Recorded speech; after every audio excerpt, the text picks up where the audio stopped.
தமிழ் பேசும் அனைத்து நல்ல உள்ளங்களுக்கு வணக்கம்.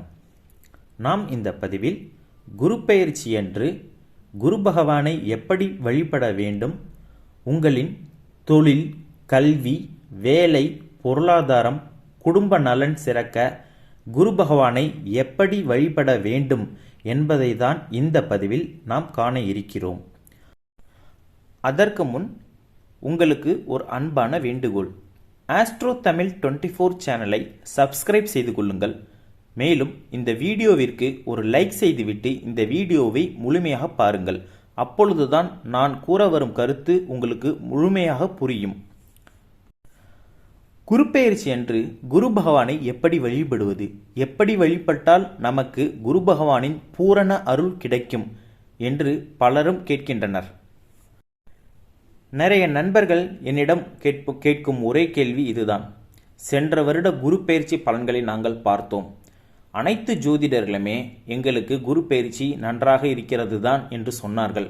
பொருளாதார வசதி மேம்படும், வேலை வாய்ப்பு உண்டாகும், புதிய தொழில் அமையும், வெளிநாட்டிற்கு செல்லும் யோகம் கிடைக்கும் என்றெல்லாம் சொன்னார்கள்.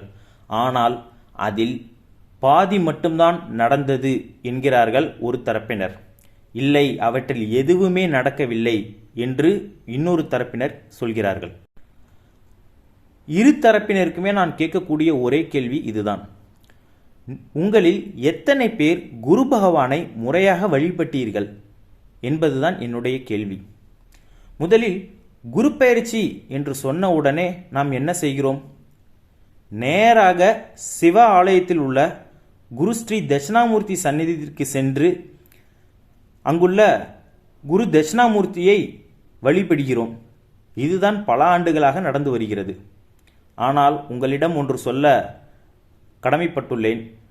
நீங்கள் வழிபடும் சிவாலயத்தில் உள்ள குரு ஸ்ரீ தட்சிணாமூர்த்தி என்பவரும் நவகிரகங்களில் உள்ள குரு பகவானும் வேறு வேறு. குரு ஸ்ரீ தட்சிணாமூர்த்தி என்பவர் சாக்ஷாத் சிவபெருமானின் சொரூபம் ஆவார்.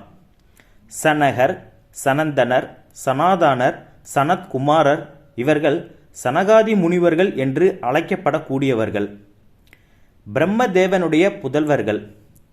இந்த 4 பேருக்கும் சிவபெருமான் ஞான உபதேசத்தை தர வேண்டும் அப்படிங்கிற ஒரே ஒரு காரணத்திற்காக தட்சிணாமூர்த்தி ரூபராக சிவபெருமான் அருள் புரிந்த அந்த ஒரு கோலத்தை தான் இன்றைக்கு நாம் சிவ ஆலயங்களில் வழிபடக்கூடிய மேதா தட்சிணாமூர்த்தி அல்லது குரு ஸ்ரீ தட்சிணாமூர்த்தி என்று நாம் பார்க்கிறோம். கல்லால விருட்சத்தின் கீழே அமர்ந்து சின்முத்திரை காட்டி அருள் புரியக்கூடிய பெருமான் தான் இவர். அவரும் குரு பெயர்ச்சி அன்று இடம்பெயரக்கூடிய குரு பகவானும் ஒன்றல்ல என்பதை மனதில் வைத்துள்ளுங்கள். அவர் ஞான குரு. அவருக்கு மஞ்சள் நிறமே கிடையாது, வெள்ளை நிறத்தை தான் விரும்புவார். ஞானத்தினுடைய அடையாளமாக விளங்கக்கூடியவர்தான் குரு ஸ்ரீ தட்சிணாமூர்த்தி என்பதை மனதில் வைத்து கொள்ளுங்கள். ஆனால் நாம் என்ன செய்கிறோம்? சிவ ஆலயங்களில் உள்ள குரு ஸ்ரீ தட்சிணாமூர்த்திக்கு மஞ்சள் ஆடையை அணிவிக்கிறோம். அவருக்கு மஞ்சள் பூவினால் அர்ச்சனை செய்கிறோம். அது மட்டுமல்லாமல் கொண்டைக்கடலை மாலை சாற்றி நம்மளுடைய வேண்டுதல்களை வைக்கிறோம். அவர் முன்னாடி நாம் இந்த ராசி, இந்த குரு பெயர்ச்சியில் எனக்கு நல்லது பண்ணு என வேண்டுகிறோம். அப்போது ஞானத்தை தரக்கூடிய தட்சிணாமூர்த்தி யோசிப்பார், கொஞ்சம் கூட ஞானமே இல்லாமல் என்கிட்ட வந்து நின்று நான் பெயர்றேன்னு என்கிட்ட சொல்கிறியே, முதல்ல இந்த குரு பெயர்ச்சியில் யார் பெயரா என்று தெரிஞ்சுக்கிட்டு அப்புறமா என்கிட்ட வா அப்படின்னு தான் அவர் நினச்சிப்பார்.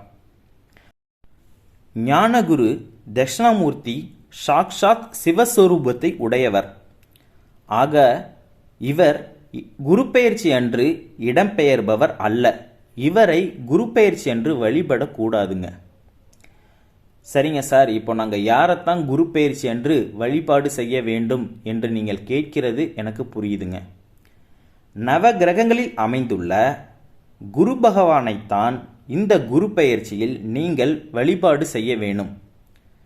சப்த ரிஷிகளில் ஒருவராக விளங்கக்கூடிய ஆங்கிரச முனிவருடைய மகனாக அவதரித்தவர்தான் இந்த குரு பகவான். கல்வி, கேள்வி, கலைகள் அனைத்தையும் கற்று தேர்ந்து விளங்கிய ஒரே காரணத்தினாலே தேவர்களுக்கு குருவாக விளங்க கடவது என்கிற பட்டத்தை அவருக்கு கொடுத்து தேவகுரு அப்படின்னு அவரை நிலைநிறுத்தி அவரைத்தான் குரு பகவான் அல்லது வியாழ பகவான் என்று நவகிரகத்தில் வைத்துள்ளனர். இந்த குரு பகவான் வருடத்திற்கு ஒரு முறை இடப்பெயர்ச்சி அடைவார். இந்த குரு பகவானுக்குத்தான் தங்க நிறம் அல்லது மஞ்சள் நிறம் விருப்பமானது. இவருக்குத்தான் மஞ்சள் நிற அரளி மலரை வைத்து வழிபாடு செய்ய வேண்டும். அது மட்டுமல்லாமல் கொண்டக்கடலை மாலையை சாற்றி இவரைத்தான் வழிபாடு செய்ய வேண்டும். தனுசு மற்றும் மீன ராசியை சொந்த வீடாக கொண்டு ஆட்சி செய்யக்கூடியவர்தான் இந்த குரு பகவான். இப்போது இவர் பெயர்ச்சியாகி காலபுருஷ சக்கரத்திற்கு 2ஆம் வீட்டில் வந்து அமருகிறார். இவரை எப்படி வழிபடுவது, என்ன செய்தால் அவர் நமக்கு நல்லது செய்வார் என்று நீங்கள் கேட்கலாம். பொதுவாக குரு பகவானுக்கு ரொம்ப பிடித்த விஷயத்தை நாம் செய்தால் குரு பகவான் அருள் புரிவார் என்பது எல்லோருக்கும் தெரிந்த ஒரு விஷயம்தான். ஆனால் அவருக்கு என்னென்ன விஷயங்கள் ரொம்ப பிடிக்கும் என்பது நம்மில் பலருக்கு தெரியாது. குரு பகவானுக்கு நான் இப்பொழுது சொல்லக்கூடிய 5 விஷயங்கள் ரொம்ப பிடிக்கும். குரு பகவானின் பரிபூரண அருளினால் உங்களின் பொருளாதார நிலை உயரும், வேலை வாய்ப்புகள் கிடைக்கும், தொழிலில் நல்ல முன்னேற்றம் காணப்படும், கல்வியில் உயர்ந்த நிலையை அடைவீர்கள், குடும்பத்தில் மகிழ்ச்சியான சூழ்நிலை உருவாகும். குரு பகவானுக்கு பிடித்த 5 விஷயங்கள் நான் இப்பொழுது சொல்லப் போகிறேன். முதலாவதாக, குரு பகவானுக்கு ஏழை எளியவருக்கு உதவி செய்து வந்தால் அவருக்கு மிக மிக பிடிக்கும். எனவே உங்களால் முடிந்த பண உதவியோ அல்லது பொருளுதவியோ ஏழை மக்களுக்கு உதவி செய்து வாருங்கள். இரண்டாவதாக, குரு பகவான் கற்றுக் கொடுக்கக்கூடிய ஆசான் ஸ்தானத்தில் இருப்பதால் நம்முடைய குருமார்களான ஆசிரியர், பேராசிரியர் மற்றும் உங்களுக்கு தொழிலை கற்றுக் கொடுத்தவர்கள் அவர்களை நேரில் சென்று வணங்கி ஆசீர்வாதம் பெற்றோம் என்றால் குரு பகவான் மகிழ்ச்சி அடைந்து பொன் பொருளை நமக்கு பல வழிகளில் கிடைக்க செய்து உங்களை கோடீஸ்வரனாக ஆக்குவார் என்பதை மனதில் வைத்துக் கொள்ளுங்கள்.